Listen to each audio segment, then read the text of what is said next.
إن الحمد لله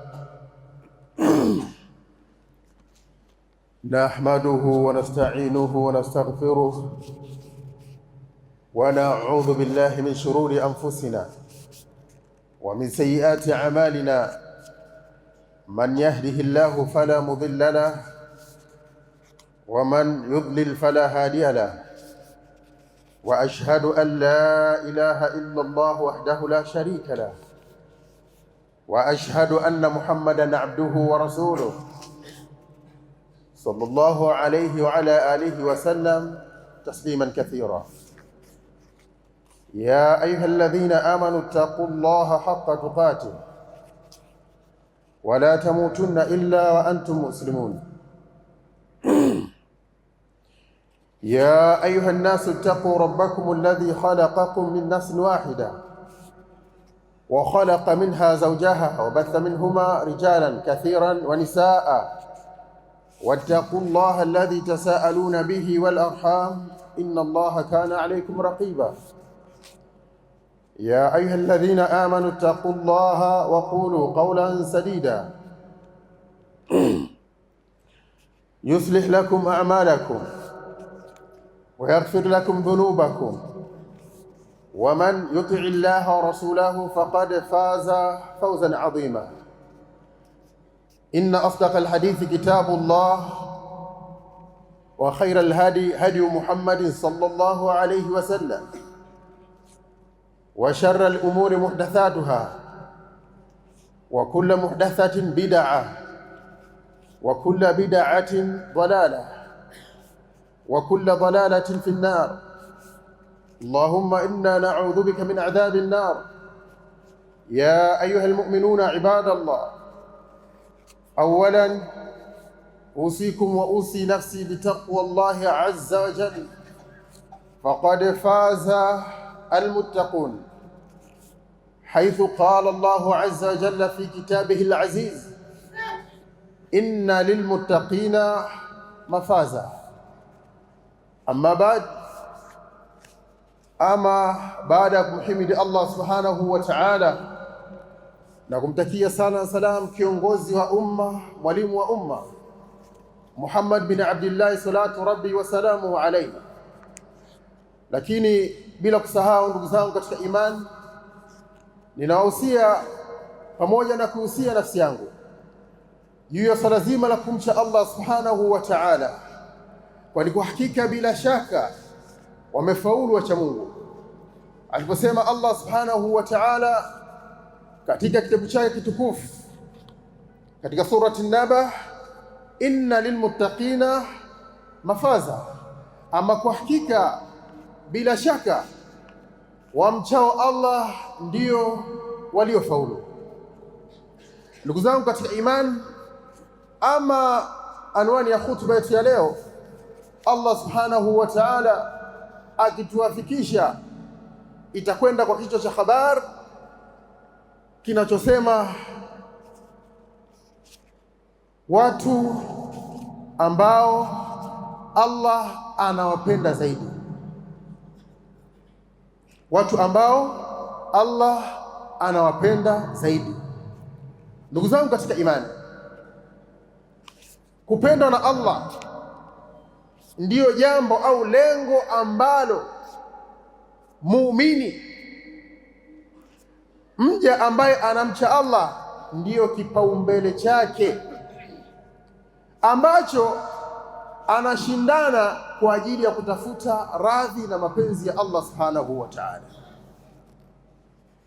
Ndugu zangu katika imani, zimekuja aya za wazi ndani ya Qur'an na hadithi sahihi za Mtume sallallahu alaihi wasallam kuhusiana na sifa au sampuli za watu ambao Allah subhanahu wa ta'ala anawapenda, sio kuwapenda, anawapenda zaidi. Ndugu zangu katika imani, ukiangalia katika uhalisia wa maisha ya mwanadamu,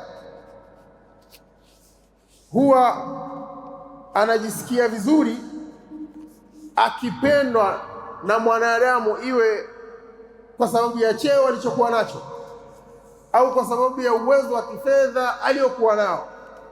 Kwa hiyo yuko tayari amsifie mtu huyu kwa kila aina ya sifa, tena sifa zingine wakati mwingine zinapetuka mipaka. Maana kwa lugha ya kisasa wanaita machawa. Yanaweza kumsifia mtu kwa sifa ambazo hana, ima kwa kupata fedha, ima kwa kupata heshima, ima ampatie kazi. Lakini wakati mwingine anaweza kumsifia mtu kwa ajili ya kupata ulinzi kutokana na hadhi na nafasi aliyokuwa nayo. Lakini je, itakuwaje mtu akatafuta heshima na mapenzi ya Allah subhanahu wa ta'ala al-Khaliq, muumbaji, tena sio muumbaji wa kila kitu, al-awwal, yeye Allah ndio wa mwanzo, al-akhir ndio wa mwisho, al-qadir ala kulli shay, Mola ambaye ni muweza juu ya kila kitu. Idha arada shay'an an yaqula lahu kun fayakun, pindi anapokitaka kitu ni kuambia tu kuwa na kinakuwa. Sasa kwa nini tusijipendekeze kwa Mola huyo? Kwa nini tusitafute mapenzi kwa Allah subhanahu wa ta'ala? Ta'alau maya ya ahbab al-kiram, njooni pamoja nami ndugu zangu wapenzi katika imani, tuangalie sifa za watu ambao Allah sio kuwapenda, anawapenda zaidi. Lakini kama sifa hizi si hatuna, inabidi tujitahidi kujipamba na sifa hizi. Al-awwal, sifa ya kwanza ambayo Allah subhanahu wa ta'ala anawapenda watu wenye sifa hizi, al-muttaqun, ni watu wenye kumcha Allah subhanahu wa ta'ala, alladhina yaj'aluna bainahum wa baina adhabi llahi wiqayatan bimtithali awamirihi wa ijtinabi nawahihi, watu ambao wameweka kinga, kizuizi kati ya adhabu za Allah subhanahu wa ta'ala kwa kufuata maamrisho yake na kuepuka makatazo yake. Hawa ndio wacha Mungu. Wacha Mungu ambao kila ambacho Allah subhanahu wa ta'ala amewaamrisha basi wanakifanya, haijalishi wao katika mazingira gani au wao katika hali gani. Lakini waja hawa ambao ni wacha Mungu Allah subhanahu wa ta'ala anawapenda ni waja ambao Allah akiwakataza jambo wanajiepusha nalo, hata kama litakuwa linawapendeza kiasi gani au wakati mwingine litakuwa na madhara kiasi gani kwa upande wao, lakini wataacha kwa ajili ya kumridhisha Mola wao, kwa kuwa Mola wao amesema acheni, wanaacha. Na asema Allah subhanahu wa ta'ala katika sura Al Imran aya 76, asema inna Allaha yuhibbul muttaqin, hakika Allah anawapenda wacha Mungu. Na ucha Mungu maana yake ni kufuata maamrisho ya Allah na kuacha makatazo. Lakini ucha Mungu una faida nyingi. Allah kawaahidi maisha mazuri wacha Mungu duniani, lakini pia akhera pia kawaahidi maisha mazuri, kwa kuwa watu wao wanafuata maamrisho na kuacha makatazo. Kwa Allah amewaahidi kwamba watu wao anawapenda, kasema mwenyewe kwamba anawapenda. Sifa pili miongoni mwa sifa ambazo Allah subhanahu wa ta'ala anawapenda watu wenye sifa hii, al-muhsinun, wenye kufanya wema. Al-ihsan huwa a'la maratib al-iman.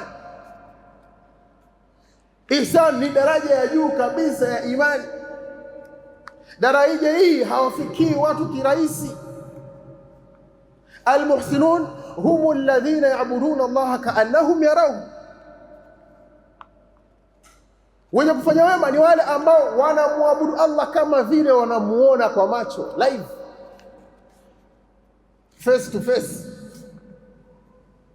Watu hao wakisimama kumwabudu Allah katika swala zao, wanasimama kwa unyenyekevu kama vile Mola wao yuko mbele yao na anawaona na pia wao wanamuona.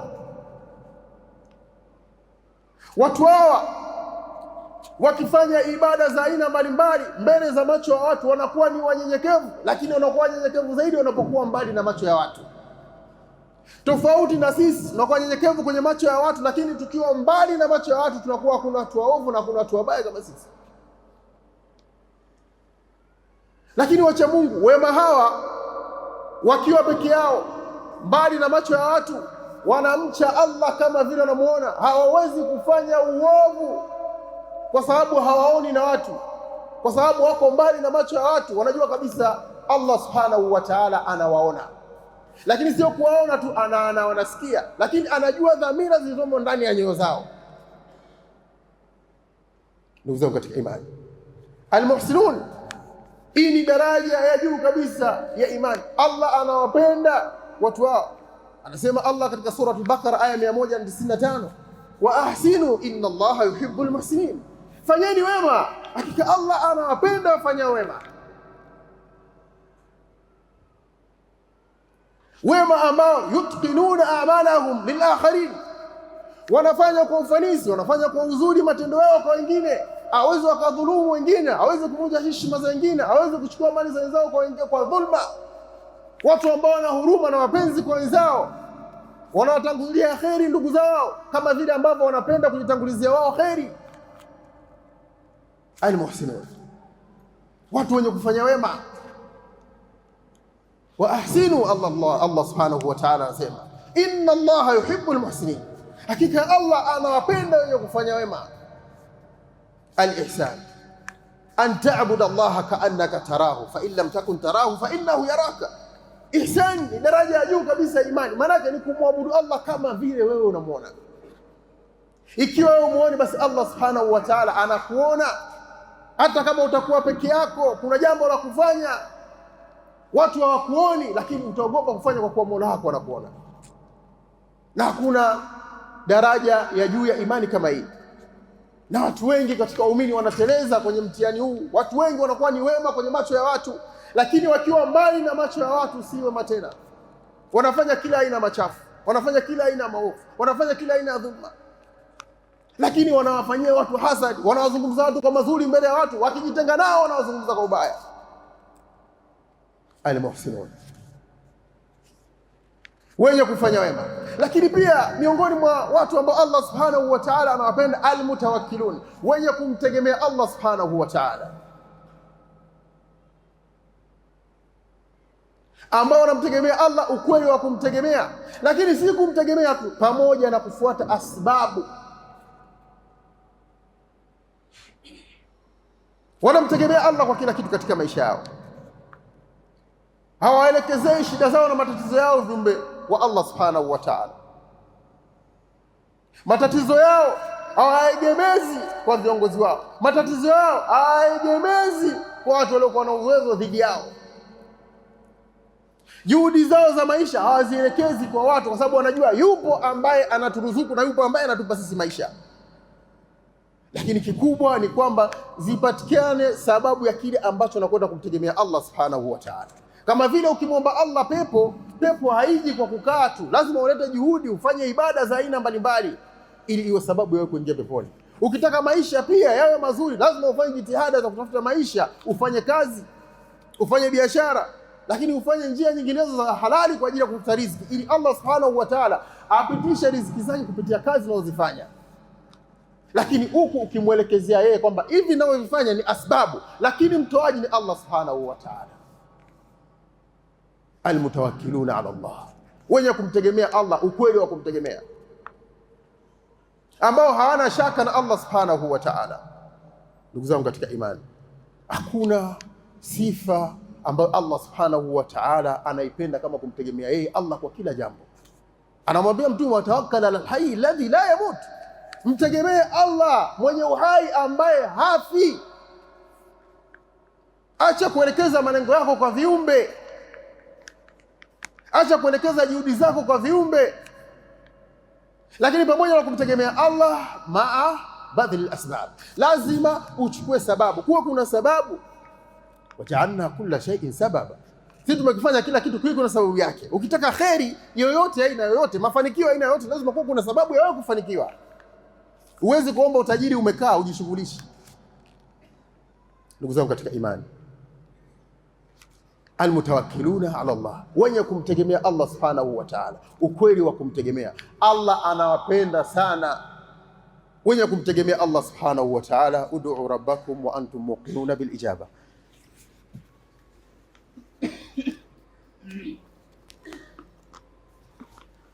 Alhamdulillahi alladhi hadana lihadha wama kunna linahtadiya laula an hadana Allah. Ibadallah, usikum marratan thaniya bitaqwa Allahi azza wa jalla faqad faza almuttaqun.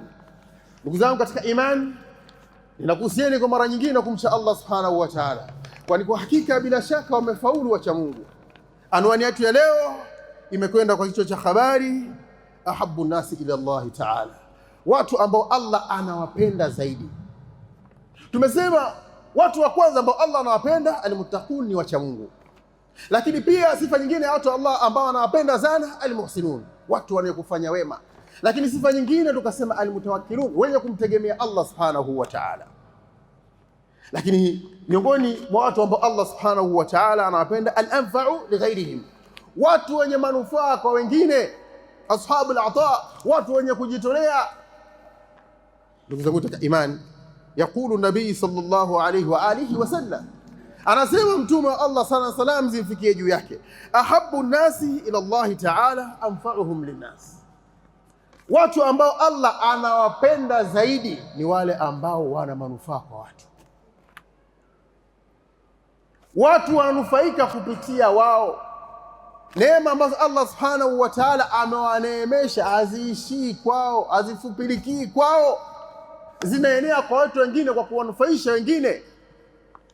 Ima Allah subhanahu wa ta'ala ikiwa akampa mali, ile mali haishii kumnufaisha yeye peke yake, atanufaika yeye, familia yake, wazazi wake, jamaa zake, lakini pia watu, jamii itanufaika kupitia mali ile. Ima kwa kuwasaidia watu vyakula, ima kwa kuwasomesha soko na uwezo, ima kuwachimbia watu visima, ima kuwatengenezea watu barabara, ima kuwasaidia mafakiri na maskini na mayatima. Atatumia mali yake, kwamba mali ile sio inufaisha yeye peke yake, mpaka jamii pia inanufaika kupitia mali ile. Lakini Allah pia mtu anaweza kumpa elimu, elimu ile haimnufaishi yeye peke yake, watu wengine watanufaika kupitia elimu aliyokuwa nayo. Lakini kuna wakati mwingine si elimu, mtu anaweza kana fikra nzuri akawanufaisha watu kwa fikra zake nzuri, watu wakanufaika nayo. Lakini wakati mwingine mtu akawanufaisha watu kwa kusema maneno mazuri ambayo yakawanufaisha watu, ima kuwaongoza kutoka kwenye upotofu kupeleka kwenye uongofu. Kwa Allah subhanahu wa ta'ala anawapenda wale wenye manufaa kwa wengine, al-anfa'u li ghairihim, wale wenye manufaa zaidi kwa wengine, ambao hawajitazami wao kama wao, sio wa binafsi, sio wa mimi. Na wanajua kabisa Allah hii alichotupa sisi kama vile mawakala, katuwakilisha. Hivi vyote ni vya Allah subhanahu wa ta'ala. Tunachokipata lazima tukitoe kwa wengine ili nao wanufaike, isije kuadhima kesho mbele Allah subhanahu wa ta'ala. Kwa sababu kama mali, siku ya kiyama asema hautaondoka unyayo wa mtu mpaka aulizwe mambo manne. Miongoni mwao ataulizwa kuhusiana na mali yake, kaichumaje na kaitumiaje. Manake vipi manufaika na watu wamenufaika nini kupitia mali yako? Ndugu zangu katika imani, al-anfa'u li ghairihim, wale wenye kunufaisha wengine, ambao neema ambazo Allah subhanahu wa ta'ala amewaneemesha haziishii kwao, iwe pesa, mali au elimu aliyokuwa nayo, anaisambaza kwa wengine. Pia watu wengine wanufaika kupitia elimu aliyokuwa nayo, au wanufaika kupitia mali aliyokuwa nayo. Ndugu zangu katika imani, lakini miongoni mwa watu ambao Allah subhanahu wa ta'ala anawapenda, tena sio kuwapenda, anawapenda zaidi, ashabul akhlaqi alkarima, watu wenye tabia njema. Allah subhanahu wa ta'ala anawapenda sana watu wenye tabia njema, lakini sio kuwapenda. Mtume sallallahu alayhi wasallam siku moja aliulizwa, hebu tuambie tuambie baadhi ya mambo ambayo atapelekea watu wengi kuingia peponi. Akasema taqwallahi wa husnul khuluq. Akasema ucha Mungu na tabia njema. Tunaposema tabia njema inakusanya mambo mengi sana. Miongoni mwa tabia njema ni kuwa na subira. As-sabirun, wale watu wenye subira. Alladhina yardawna biqada'illah, wale ambao wanaridhia hukumu ya Allah subhanahu wa ta'ala. Huwezi kumkuta mtu huyu anapopatika analalamika kwa ukali wa maisha. Huwezi kumkuta huyu analalamika kwa sababu yeye anaumwa na maradhi muda mrefu, kazaliwa yeye leo mzima kesho mgonjwa. Huwezi kumkuta huyu analalamika kwa sababu kuna wakati hapati amani, hana utulivu. Kwa sababu anajua hii yote ni mipango ya Allah subhanahu wa ta'ala. Maisha yakiwa magumu anavumilia, anamuomba Allah, huko anafanya jitihada ya kutafuta, anajua ipo siku Allah subhanahu wa ta'ala atalipa. Lakini amfikirie au amdhanie Mola wake kuwa na dhana mbaya kwamba Allah mimi anipende au Allah mimi anitazame. As-sabirun, watu wenye subira, ni katika sifa iliyokuwa nzuri, na ndio sifa ambayo inabidi muumini ajipambe nayo. Muumini aridhie hukumu ya Allah subhanahu wa ta'ala katika maisha yake yote mpaka anaingia kaburini, na huku akimdhania Mola wake dhana njema, dhana nzuri. Ukiwa na maradhi, mdhania Allah subhanahu wa ta'ala kwamba anakupenda. Inna Allaha idha ahabba 'abdan ibtalahu, kwani kwa hakika Allah akimpenda mja basi humtia misukosuko, humtia mitihani. Na subira pia ni kuonyesha unapopata matatizo ni kunyamazia matatizo yako. Sio kila mtu ajue kwamba leo ujala basi mji mzima utajua ujala. Unaumwa basi mji mzima unajua kwamba unaumwa. Yaani kama vile matangazo ya vifo. Yaani subira ni kuonyesha kile unachokipata na ukinyamazia, maana yake matatizo yako muelekezee Mola wako. Kama walivyokuwa wanafanya manabii. Nabii Ayubu alipata mtihani wa maradhi. Lakini baada ya kuona maradhi yamekuwa makubwa na hali imekuwa tete, akamuelekea Mola wake kumuomba shifa, Allah mponyeshe maradhi yake. Lakini sio kuelekea matatizo yake kwa wanadamu. Yaani mtu akiwa na shida, utatuzi wa maisha yake ni kuelekezea kwa wanadamu. Lakini pia miongoni mwa tabia iliyokuwa nzuri ambayo inabidi muumini ajipambe nayo, at-tawadhu, ni kuwa mnyenyekevu. Asiwe na jeuri na kiburi kwa wengine, ima kwa cheo alichokuwa nacho, ima kwa nafasi na hadhi aliyompa Allah subhanahu wa ta'ala kutokana na uwezo wake wa kimali, au ima kutokana na hadhi ya familia yake. Kwa hiyo akafanya kiburi kwa wengine kwamba hata nikufanya utanifanya nini? Na kweli ana uwezo wa kufanya hivyo. Lakini mtu huyu anakuwa ni mnyenyekevu. Yaani hali yake ya uwezo wake inakuwa ni sawa na mtu ambaye hana uwezo. Anakuwa na adabu kwa watu wote, anaheshimu watu wote, hadharau mtu. Lakini pia sifa nyingine, al-kadhim al-ghayr. Sifa nyingine ambayo ni nzuri na tabia njema ni mtu kujizuia na hasira. Unapokuwa umekasirika, anaweza akakuudhi mtu ambaye umemzidi kwa kila kitu. Umemzidi elimu, umemzidi uwezo wa kifedha, umemzidi umri, lakini una kila kitu cha kumshinda yeye, lakini mtu huyo akakuudhi ukamsamehe. Na hii ndio sifa ya wema waliotangulia. Na ndio ilikuwa sifa ya Mtume sallallahu alaihi wasallam. Mtume anakufa hana kinyongo na mtu, kila mtu kamsamehe. Hakuna mtu ambaye alikuwa anaudhiwa kama Mtume sallallahu alaihi wasallam. Lakini kawasamehe watu. Al-kadhim al-ghayr, mwenye kuzuia hasira, ni katika tabia iliyokuwa nzuri na tabia njema ambayo inabidi muumini ajipambe nao ili iwe sababu ya Allah subhanahu wa ta'ala kukupenda. Lakini nyingine, al-afu 'anil nas, mwenye kusamehe watu. Mwenye kusamehe watu, mtu wa kusamehe, mtu wa kupuuza mambo, haweki mambo moyoni, haweki mambo rohoni. Watu watamkera, watu watamuudhi, lakini anasamehe. Hii ni katika tabia nzuri. Lakini jambo lingine, arrahimun, watu wenye huruma kwa wenzao. Shida ya mwenzake anahisi kama shida yake yeye, tatizo la mwenzake kama tatizo lake yeye. Lakini tofauti na sisi Waislamu tulivyo, mtu anafurahia matatizo ya mwenzake, anafurahia anguko la mwenzake. Mwenzake ana dhiki, anapitia wakati mgumu, yeye ndo anazidi kumtangaza kwa watu, yeye ndo anazidi kumvunjia heshima kwa watu, yeye ndo anazidi kumkosesha raha na amani kwa watu. Wakati wema walikuwa, watu wema waliotangulia hawakuwa hivi. Mtume mpaka atoa mfano akasema Uislamu ni kama vile kiwiliwili cha mwanadamu. Kiungo kimoja kitakachopata na matatizo, basi yale maumivu yanaenea mwili mzima. Ndio maana mtu akiumia kidole mpaka hamu ya kula, unakosa hamu ya kula. Unajiuliza, je, mdomo ndio ulioumia au kidole kimeumia? Kimeumia kidole, lakini kuonyesha kwamba mwili una ushirikiano. Kikiumia kidole mpaka tumbo, mdomo unakosa hamu ya kula. Sasa ndio Waislamu wa hivi, shida ya mwenzako shida yako. Arrahimun, watu wenye huruma kwa wenzao. Lakini watu wengine al-adilun, waadilifu. Haijalishi wakati mwingine mtu anaweza kufanya uadilifu, kitu ambacho akifanya uadilifu madhara yatakuja upande wake, lakini kwa kumhofia Mola wake atafanya hivyo hivyo kwa kumwogopa Mola wake. Akipewa amana ataitekeleza kama ilivyo. Akiaminiwa atatekeleza kama alivyoaminiwa. Ndugu zangu katika imani, tumuogope Allah subhanahu wa ta'ala, lakini tufanye mambo ambayo Allah subhanahu wa ta'ala anapenda na kuyaridhia. Kwa hiyo miongoni mwa watu ambao Allah subhanahu wa ta'ala anawapenda, sio kuwapenda, anawapenda zaidi ashabul akhlaqi alkarima. Ashabu al-akhlaqi alkarima, watu wenye tabia njema. Ndugu zangu katika imani, namalizia na hadithi ya Mtume sallallahu alayhi wasallam kutokana na muda.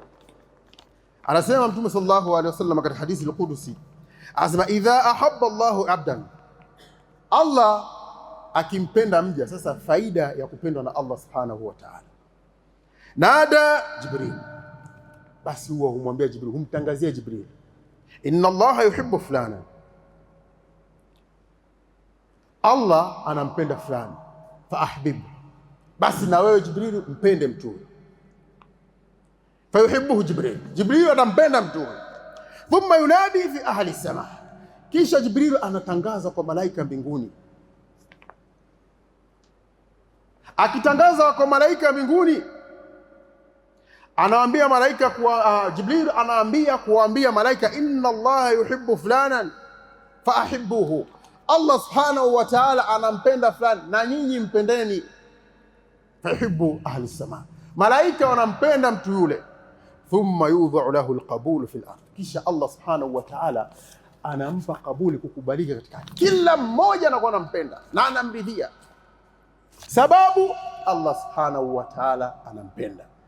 Na Allah hawezi kukupenda, lazima ufate yale ambayo Allah subhanahu wa ta'ala anayapenda na kuyaridhia. Lazima ufuate sifa ambazo Allah subhanahu wa ta'ala anazipenda na kuridhia, kama sifa tulizozitaja katika hutuba yetu ya leo. Lazima mtu ajipambe na sifa ya ucha Mungu, ajipambe mtu na sifa ya kuwa mwema, ajipambe na sifa ya kumtegemea Allah subhanahu wa ta'ala. Lakini mtu ajipambe na sifa ya kupenda kunufaisha wengine kupitia yeye, watu wanufaike kupitia yeye, lakini mtu ajipambe na tabia zilizokuwa nzuri. Ndugu zangu katika imani, ninakuhusieni pamoja na kuhusia nafsi yangu kumcha Allah subhanahu wa ta'ala.